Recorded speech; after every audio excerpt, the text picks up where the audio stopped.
ನಮಸ್ಕಾರ ಬಂದವರೇ, ನಾನು ದರಖಾಸ್ತು ಕೊಡಿಗೆ ಸಂಬಂಧಪಟ್ಟಂತೆ ಪಹಣಿ ಬಗ್ಗೆ ತಿಳಿಸ್ಕೊಡ್ತಾ ಇದ್ದೆ. ಪಹಣಿಯನ್ನು ನಮೂನೆ 16 ಎಂದು ಕರೀತಾರೆ. ಇದರಲ್ಲಿ ಒಟ್ಟು 13 ಕಾಲಗಳು ಇರ್ತವೆ. ಪ್ರತಿಯೊಂದು ಕಾಲಮ್ನಲ್ಲೂ ತನ್ನದೇ ಆಗಿರ್ತಕ್ಕಂಥ ಮಾಹಿತಿಯನ್ನು ಹೊಂದಿರುತ್ತದೆ. ನಾನೀಗಾಗಲೇ 1ರಿಂದ 11ನೇ ಕಾಲಮ್ವರೆಗೂ ತಿಳಿಸ್ಕೊಟ್ಟಿದ್ದೀನಿ. ಇವತ್ತಿನ ದಿವಸ ನಾನು 12ನೇ ಕಾಲಮ್ನಲ್ಲಿ ಹೇಗಿರುತ್ತೆ ಅನ್ನೋದ್ರ ಬಗ್ಗೆ ತಿಳಿಸ್ಕೊಡ್ತೀನಿ.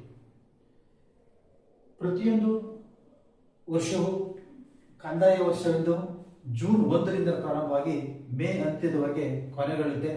ಅದರಿಂದ 12ನೇ ಒಂದನೇ ಕಾಲಮ್ನಲ್ಲಿ ವರ್ಷ ಕಾಲ ಅನ್ನೋದ್ರ ಬಗ್ಗೆ ಈಗ ನಾವು ಪ್ರಸ್ತುತ 2006ನೇ ಇಸ್ವಿನಲ್ಲಿದ್ದೀವಿ. ಇಲ್ಲಿ ನಾವು 2005 6 ಅಂತ ದಾಖಲೆ ಮಾಡಬೇಕಾಗ್ತದೆ. ಇನ್ನು 2ನೇ ಕಾಲಮಲ್ಲಿ ವ್ಯವಸಾಯಗಾರನ ಹೆಸರು ಮತ್ತು ವಾಸಸ್ಥಳ, ಅಂದರೆ ಜಮೀನನ್ನ ಯಾರ ಖಾತೆದಾರ ಇರ್ತಾನೋ ಅವನೇ ಉಳುಮೆ ಮಾಡ್ತಾ ಇರ್ತಾನೆ.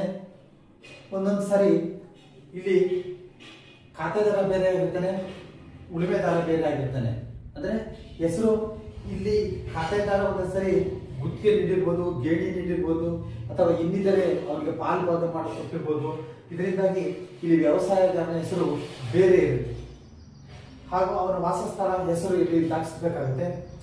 ಸಾಗುವಳಿ ಪದ್ಧತಿ ಅಂತಂದ್ರೆ ಈತ ಸ್ವಂತ ಮಾಡ್ತಾ ಇದ್ದಾನ, ಅಥವಾ ಗೇಣಿ ಕೊಟ್ಟಿದ್ದಾನ, ಅಥವಾ ಗುತ್ತಿಗೆ ಮೂಲಕ ಜಮೀನನ್ನು ಬೇರೆಯವರಿಗೆ ಕೊಟ್ಟಿದ್ದಾನ ಅನ್ನೋದ್ರ ಬಗ್ಗೆ ತಿಳಿಸ್ಬೇಕಾಗ್ತದೆ.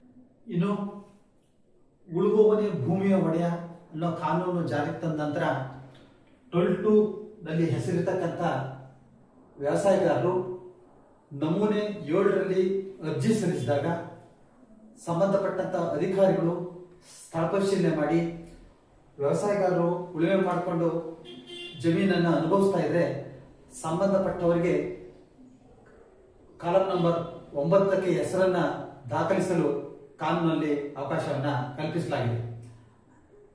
ಈ ಹಿಂದೆ 2000 ಇಸ್ವಿಯಲ್ಲಿ ಅರ್ಜಿಯನ್ನ ಆಹ್ವಾನಿಸಲಾಗಿತ್ತು. ಇದರ ಮಾಹಿತಿಯ ಕೊರತೆಯಿಂದಾಗಿ ಸಾಕಷ್ಟು ವ್ಯವಸಾಯಗಾರರು ಕಾಲಂ ನಂಬರ್ 12/2ರಲ್ಲಿ ತಮ್ಮ ಹೆಸರಿದ್ರೂ ಸಹ ಅರ್ಜಿಯನ್ನ ದಾಖಲಿಸಲು ಸಾಧ್ಯವಾಗಲಿಲ್ಲ. ಇದರಿಂದಾಗಿ ಈಗಲೂ ಸಹ ಕಾಲಂ ನಂಬರ್ 12/2ರಲ್ಲಿ ವ್ಯವಸಾಯಗಾರನ ಹೆಸರಿದೆ, ಹಾಗೂ ಕಾಲಂ ನಂಬರ್ 9ರಲ್ಲಿ ಮೂಲ ಖಾತೆದಾರನ ಹೆಸರನ್ನೇ ತಾವು ಕಾಣಬಹುದಾಗಿದೆ.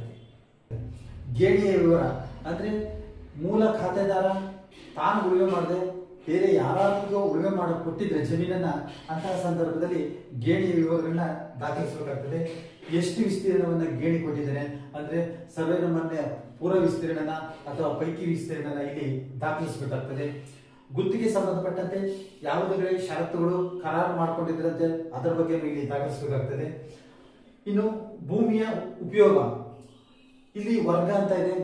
ಭೂಮಿಯನ್ನ 3 ವರ್ಗಗಳಾಗಿ ವಿಂಗಡಿಸಲಾಗಿದೆ: ಕೆಂಪು, ಕಪ್ಪು ಮತ್ತು ಬೂದು ಬಣ್ಣ ಅಂತ. ಇದರಲ್ಲಿ ಯಾವುದು ಅಂತ ದಾಖಲಿಸಬೇಕಾಗ್ತದೆ. ಇದರ ವಿಸ್ತೀರ್ಣ ಪ್ರತಿಯೊಂದು ವರ್ಗದ್ದು ಎಷ್ಟಿದೆ ಅಂತ ದಾಖಲಿಸಬೇಕಾಗುತ್ತೆ. ಮತ್ತೆ ಸಂಬಂಧಪಟ್ಟಂತೆ ಜಮೀನು ಖುಷ್ಕಿ ಜಮೀನೆ, ತರಿ ಜಮೀನೆ ಅಥವಾ ಭಾಗಾಯಿತ ಜಮೀನೆ ಅನ್ನೋದನ್ನ ಇಲ್ಲಿ ದಾಖಲಿಸಬೇಕಾಗ್ತದೆ. ಆಮೇಲೆ ಇಲ್ಲಿ ಬೆಳೆ ಹೆಸರು, ನಾವು ಏನ್ ಬೆಳೆ ಬೆಳೆದಿರ್ತೀವಿ ಅದನ್ನ ಇಲ್ಲಿ ದಾಖಲಿಸಬೇಕಾಗ್ತದೆ. ಇದೊಂದು ಸ್ಟ್ಯಾಟಿಸ್ಟಿಕ್ಸ್ ಸರ್ಕಾರಕ್ಕೆ ಬಹಳ ಅತ್ಯಮೂಲ್ಯವಾಗಿರುತ್ತದೆ. ಯಾಕೆಂತಂದ್ರೆ ಮುಂದಿನ ವರ್ಷಕ್ಕೆ ಹೇಗೆ ತಾವು ಬೆಳೆಯನ್ನ ಬೆಳೀಲಿಕ್ಕೆ ತಯಾರಿ ಮಾಡ್ಕೋಬಹುದು, ಸಂಬಂಧಪಟ್ಟಂತ ಬೀಜ ಮತ್ತು ಗೊಬ್ಬರಗಳನ್ನ ಹೇಗೆ ತಯಾರಿ ಮಾಡ್ಕೋಬಹುದು ಅನ್ನೋದಕ್ಕೆ ಸರ್ಕಾರಕ್ಕೆ ತುಂಬಾ ಅತ್ಯವಶ್ಯವಾಗಿರುತ್ತದೆ. ನೆಲಮಾಪನಕ್ಕೆ ಸಂಬಂಧಪಟ್ಟಂತ ಎಲ್ಲ ವಿಡಿಯೋಗಳು ಫೇಸ್ಬುಕ್, ಇನ್ಸ್ಟಾಗ್ರಾಮ್, ಯೂಟ್ಯೂಬ್ ನಲ್ಲಿ ಲಭ್ಯವಿದ್ದು ತಾವು ನೆಲಮಾಪನ ಎಂದು ಸಬ್ಸ್ಕ್ರೈಬ್ ಆಗಿ ವೀಕ್ಷಿಸಬಹುದಾಗಿದೆ.